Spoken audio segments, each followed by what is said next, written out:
Friends, welcome back to Honey's Kitchen. ಇದು ಅವರೆಕಾಯಿ season ಆಗಿರೋದ್ರಿಂದ ನಾನು ಹಿತ್ಕಿದ ಅವರೆ ಬೇಳೆಯಿಂದ ಒಂದು ಒಳ್ಳೆ ಮಿಕ್ಸ್ಚರ್ ಮಾಡಿ ತೋರಿಸ್ತಾ ಇದ್ದೀನಿ.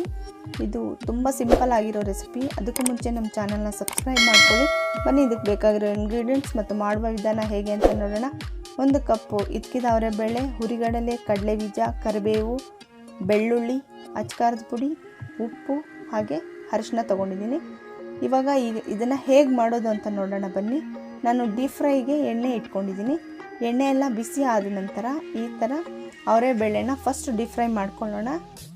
ಈ ಥರ ಸ್ವಲ್ಪ ಸ್ವಲ್ಪ ಹಾಕಿ ಡೀಪ್ ಫ್ರೈ ಮಾಡ್ಕೊಳ್ಳಿ. ಇದರಲ್ಲಿರೋ ತೇವಾಂಶ ಎಲ್ಲ ಹೋಗ್ಬಿಟ್ಟು ತುಂಬ ಕ್ರಿಸ್ಪಿಯಾಗಿ ರೆಡಿ ಆಗುತ್ತೆ. ನೋಡಿ, ಈ ಥರ ನಾವು ಫ್ರೆಶ್ ಅವರೆ ಬೇಳೆನ ಈ ಥರ ಎಣ್ಣೆಯಲ್ಲಿ ಬಿಟ್ಟಾಗ ಅದು ನೊರೆ ಎಲ್ಲ ಆಚೆ ಬರುತ್ತೆ. ಇದು ನೊರೆ ಎಲ್ಲ ಕಂಪ್ಲೀಟಾಗಿ ತಣ್ಣಗಾದ್ಮೇಲೆ ಅದಷ್ಟಕ್ಕದೇ ಮೇಲೆ ತೇಲಿ ಬರುತ್ತೆ ಅವರೆ ಬೇಳೆ. ಅಲ್ಲಿಯವರೆಗೂ ನಾವು ಡೀಪ್ ಫ್ರೈ ಮಾಡ್ಕೊಳ್ಳೋಣ. ನೋಡಿ, ತುಂಬ ಚೆನ್ನಾಗಿ ಡೀಪ್ ಫ್ರೈ ಆಗಿ ಮೇಲೆ ತೇಲಿ ಬರ್ತಾ ಇದೆ ಬೇಳೆ. ಈ ಥರ ಡೀಪ್ ಫ್ರೈ ಮಾಡ್ಕೊಳ್ಳಿ. ಇದನ್ನೆಲ್ಲ ಎತ್ಕೊಂಡು ಸೈಡ್ಗೆ ಇಟ್ಕೊಳ್ಳೋಣ. ತುಂಬ ಕ್ರಿಸ್ಪಿಯಾಗಿ ಬರುತ್ತೆ ಫ್ರೆಂಡ್ಸ್. ಇದು ಈ ಚಾಟ್ಸ್ ನೀವು ಟೀ ಟೈಮ್ಗೆ ತುಂಬ ಚೆನ್ನಾಗಿ ಮಾಡ್ಕೊಂಡು ತಿನ್ಬೋದು.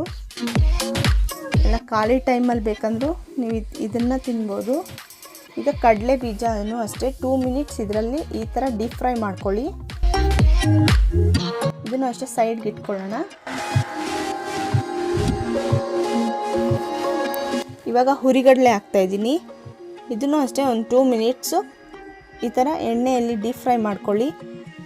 ತುಂಬ ಕ್ರಿಸ್ಪಿ ಆಗಿರುತ್ತೆ ಇದು ಈ ಥರ ಮಾಡೋದ್ರಿಂದ. ಇದನ್ನು ಇವಾಗ ಸೈಡ್ಗೆ ಇಟ್ಕೊಳ್ಳೋಣ.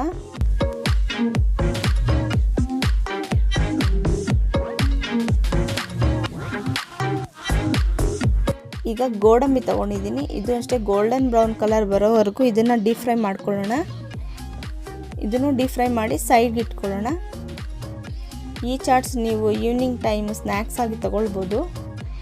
ನೋಡಿ, ಈಗ ಫ್ರೆಶ್ ಕರಿಬೇವು ತೊಗೊಂಡು ಇದರಲ್ಲಿ ಡೀಪ್ ಫ್ರೈ ಮಾಡಿ ಇದರಲ್ಲಿ ಹಾಕ್ತಾಯಿದ್ದೀನಿ. ಇದು ತುಂಬ ಹೊತ್ತೇನು ಇಡ್ಸಲ್ಲ ಫ್ರೆಂಡ್ಸ್. ತುಂಬ ಈಸಿ ರೆಸಿಪಿ, ತುಂಬ ಸಿಂಪಲ್ಲಾಗಿ ಮಾಡ್ಕೋಬೋದು. ನೋಡಿ, ಈಗ ಒಗ್ಗರಣೆಗೆ 2 ಟೇಬಲ್ ಸ್ಪೂನ್ ಆಗೋಷ್ಟು ಎಣ್ಣೆ ಹಾಕಿ ಅದರಲ್ಲಿ ಒಂದು 5-6 ಎಸಳು ಬೆಳ್ಳುಳ್ಳಿನ ಜಜ್ಜಿಬಿಟ್ಟು ಹಾಕಿದ್ದೀನಿ. ಇದು ಸಿಪ್ಪೆ ತೆಗೆಯೋ ಅಷ್ಟಿಲ್ಲ. 1 ಟೇಬಲ್ ಸ್ಪೂನಷ್ಟು ಖಾರದ ಪುಡಿ, ರುಚಿಗೆ ತಕ್ಕಷ್ಟು ಉಪ್ಪು, 1/4 ಟೇಬಲ್ ಸ್ಪೂನಷ್ಟು ಅರಿಶಿನ ಹಾಕಿ ಒಂದು ಸ್ವಲ್ಪ ಹೊತ್ತು ಕೈ ಆಡಿಸಿ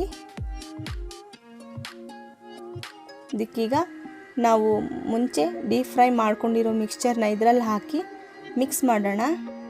ಈ ಥರ ಒಳ್ಳೆ ಮಿಕ್ಸ್ ಕೊಟ್ಟರೆ ತುಂಬ ಸಿಂಪಲ್ಲಾದ ಅವರೆ ಬೇಳೆ ಚಾಟ್ಸು ತುಂಬ ಸಿಂಪಲ್ಲಾಗಿ ರೆಡಿ ಆಗುತ್ತೆ. ನೋಡಿದ್ರಲ್ಲ ಫ್ರೆಂಡ್ಸ್, ಈ ವಿಡಿಯೋ ನಿಮಗೆಲ್ಲ ಇಷ್ಟ ಆಗಿದ್ರೆ ಲೈಕ್ ಮಾಡಿ, ಶೇರ್ ಮಾಡಿ, ಕಮೆಂಟ್ ಮಾಡಿ, ಹಾಗೆಯೇ ಸಬ್ಸ್ಕ್ರೈಬ್ ಮಾಡಿ. ಪಕ್ಕದಲ್ಲಿರೋ ಬೆಲ್ ಐಕನ್ನ ಆ್ಯಕ್ಟಿವೇಟ್ ಮಾಡ್ಕೊಳ್ಳಿ. ಇನ್ನು ಈ ಥರ ಸಿಂಪಲ್ ಆ್ಯಂಡ್ ಟೇಸ್ಟಿ ರೆಸಿಪೀಸ್ಗೋಸ್ಕರ ಹನೀಸ್ ಕಿಚನ್ ಕನ್ನಡ ಚಾನಲ್ನ ಸಬ್ಸ್ಕ್ರೈಬ್ ಆಗಿ ಅಂತ ಹೇಳ್ತಾ ಥ್ಯಾಂಕ್ ಯು.